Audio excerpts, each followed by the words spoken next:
Sons of the Forest is the biggest game on Steam right now, and it's easy to see why. This survival horror sim features everything you could want from a game in this genre. A beautiful, dense forest full of secrets. A tactile building system that gives you the freedom to construct bases of your own design. Cannibals, whatever the hell this thing is. And, most importantly, my perfect son, Kelvin. Here comes the boy. Hello, boy. Welcome. But, like most survival games, Sons of the Forest isn't exactly the easiest game to understand, especially if you've never played anything like this before. If you're struggling to survive on this unforgiving island, then don't worry. We here at Rock Paper Shotgun have got your back. This video will give you all the information you need to survive for those first few all-important days in Sons of the Forest. I'll cover everything from the best place to set up a camp, how to avoid starving to death, how to befriend the mysterious Virginia, and the best way to keep my boy Kelvin safe from the horrors of the unknown. Let's get started.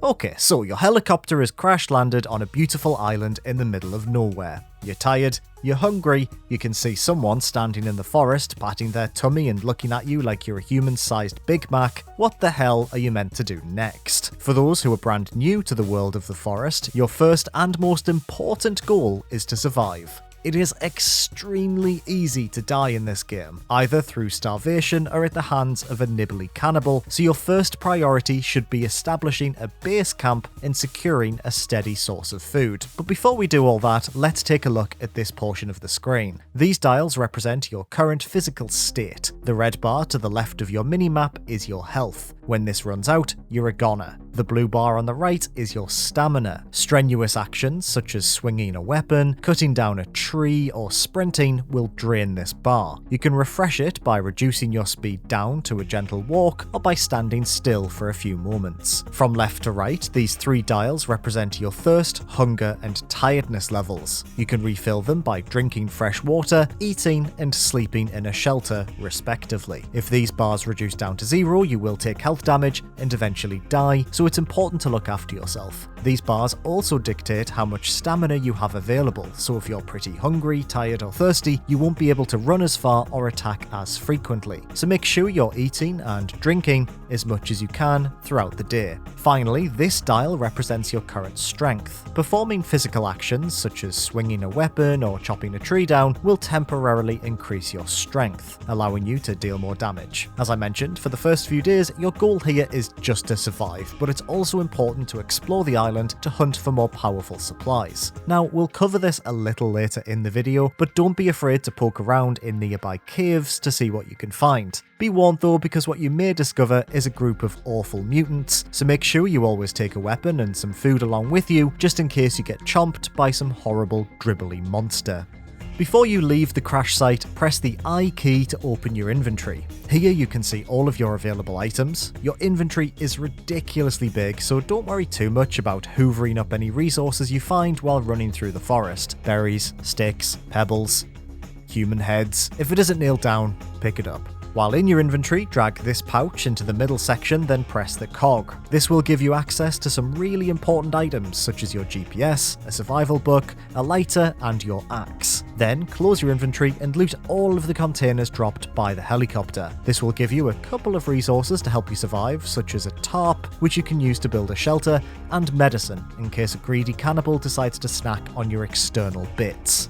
Now it's time for the single most important tip on this list. You see that fella over there rolling around on the ground and having a terrible time? That's Kelvin, my wonderful son. Walk over to him and help him up. Kelvin survived the helicopter crash but didn't exactly come out of it unscathed. He's dazed and deaf, but still perfectly capable of becoming your new best friend and an essential survival tool. You can tell Kelvin what to do by holding E when facing him and selecting from a number of commands on your notepad. Tell Kelvin to follow you, or if you've spawned near a river, tell him to gather fish and bring them to you while you get your bearings for a moment. To put it simply, Kelvin is a bloody machine. He will scoop an entire entire school of fish out of even the shallowest river in less time than it takes me to oven cook a couple of fish fingers. This pile of fish will keep you well fed for at least 2 days, so scoop them up before you head out. Just make sure to tell Kelvin to follow you before you run away. I can't overstate how important it is to make sure Kelvin is kept safe at all times. It's worth noting that you don't need to give Kelvin food or water. He'll sort himself out, so don't worry about that. He can't fight, but he will point out any mutants that are close to him, which can be handy. He can die, but he'll drop to the ground injured first, giving you a chance to save him again.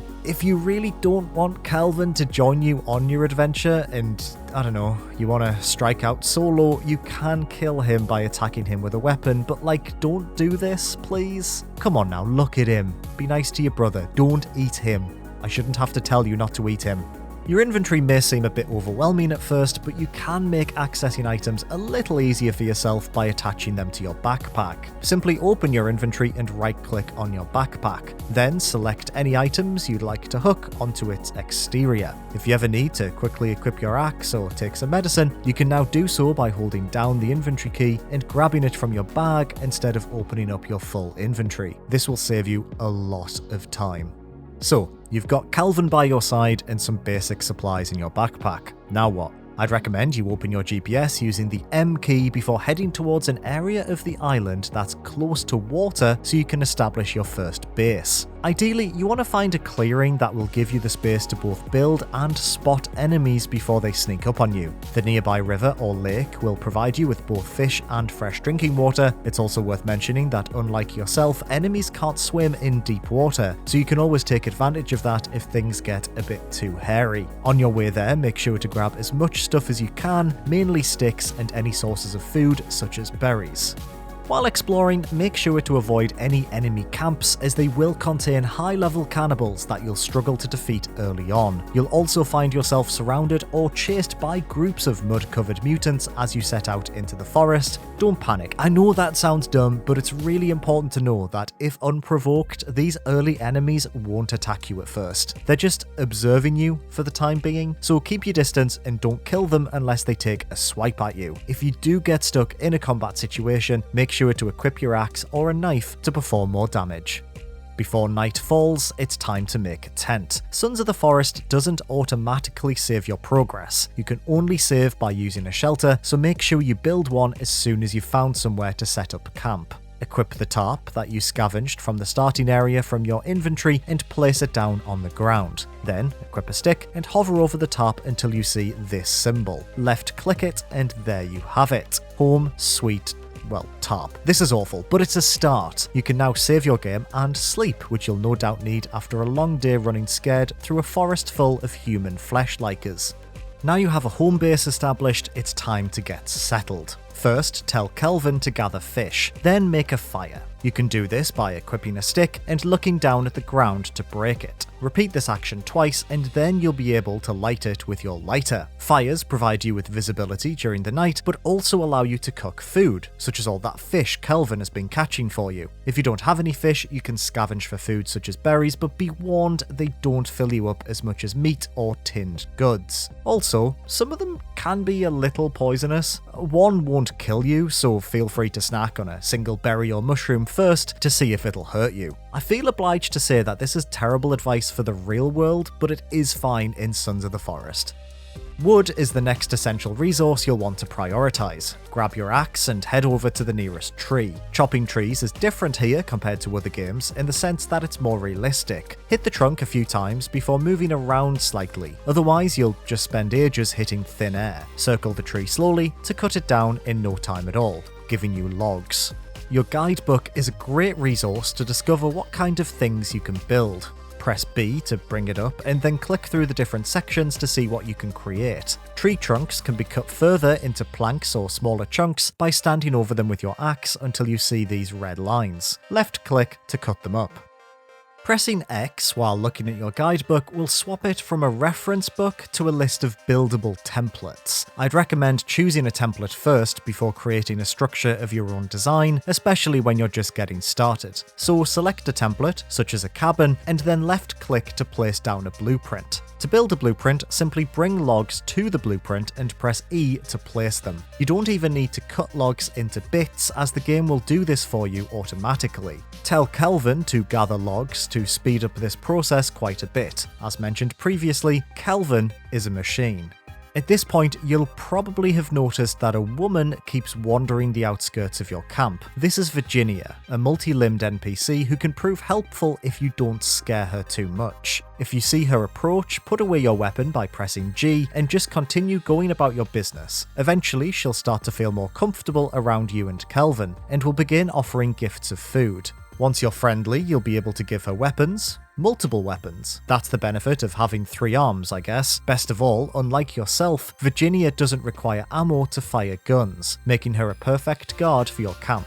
Now that you're not starving to death or serving as a fleshy buffet table for the island's local populace, it's time to explore. I'd recommend prioritizing nearby caves over the game's main story, as caves will provide you with a bunch of useful items that will make you more powerful or efficient. Caves are represented by this icon here, but be warned, they're usually filled with mutants, so make sure you have a weapon and a means to heal yourself. Some caves can't be accessed until you find another item in a different cave first, so if you can't figure out what to do, just head back later on after you've done some more exploring.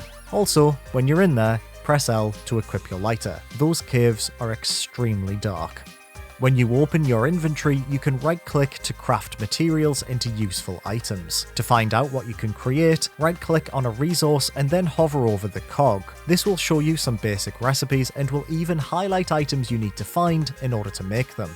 Using these 14 tips, you should be more than capable of surviving for a couple of days in Sons of the Forest, but to continue past this point, I'd recommend you prioritize finding these items next in the following order. The stun baton can be found here and is a great early game weapon. Holding down attack lets you temporarily stun powerful enemies, which makes killing them much easier. The baton uses batteries, however, and can run out of charge quickly if you use it too often. The machete can be found here and is a great way to cut down mutants with ease. The modern axe can be found here and makes chopping down trees a breeze. The pistol can be found all the way out in the ocean here, and I mean, well, it's a pistol. What would you rather have when fighting a group of mutants that want to slurp out your insides? A rock? Come on now. Just be careful though. Sharks can spawn in the water because this game hates you, and how dare you try to survive. And finally, the 3D printer found in a cave here lets you create useful items that will prove essential early on. The mask will pacify stronger enemies that will hunt you during your first few days, while the flask will let you bring water with you on your adventures throughout the island.